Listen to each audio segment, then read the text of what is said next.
And we start this hour with developing news out of New York. The UN Security Council is currently meeting to discuss the crisis in Venezuela. Moments ago, American Vice President Mike Pence addressed the body, calling on the global community to recognize opposition leader Juan Guaido's claim to the presidency and demanding that the Venezuelan ambassador leave the room and return to Caracas. RT's Dan Cohen has been following this story and joining us now live from the newsroom with more details. Dan? Well, the UN Security Council just wrapped up its meeting in New York City to discuss the situation in Venezuela. We heard from U.S. Vice President Mike Pence, who demanded the UN recognize opposition leader Juan Guaido as president and revoke the credentials of Venezuela's ambassador. With all due respect, Mr. Ambassador, you shouldn't be here. You should return to Venezuela and tell Nicolas Maduro that his time is up. It's time for him to go.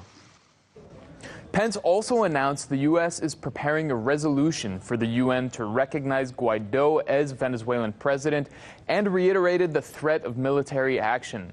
Russian Ambassador Vasily Nebenzia shot back, saying U.S. plotting creates humanitarian crises.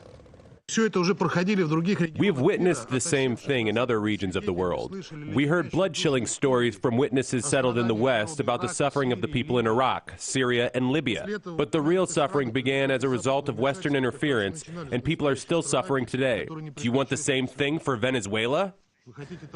Meanwhile, the International Monetary Fund has denied Nicolas Maduro's government access to almost $400 million of cash it's holding.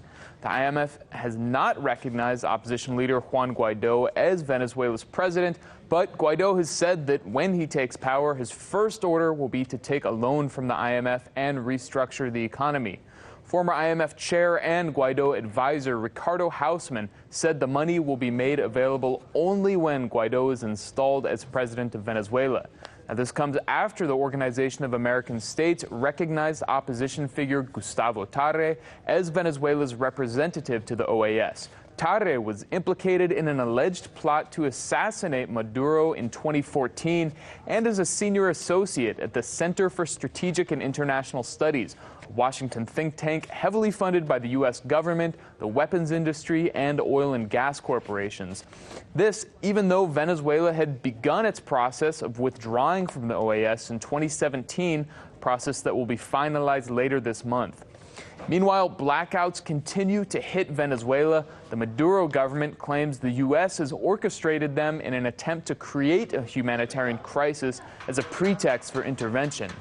And the United Nations has called for increased humanitarian aid into Venezuela, though cautioned member states against violating principles of humanitarianism. Following a meeting with the Red Cross, President Maduro has accepted more shipments of aid. Reporting live from the newsroom, Dan Cohen, RT.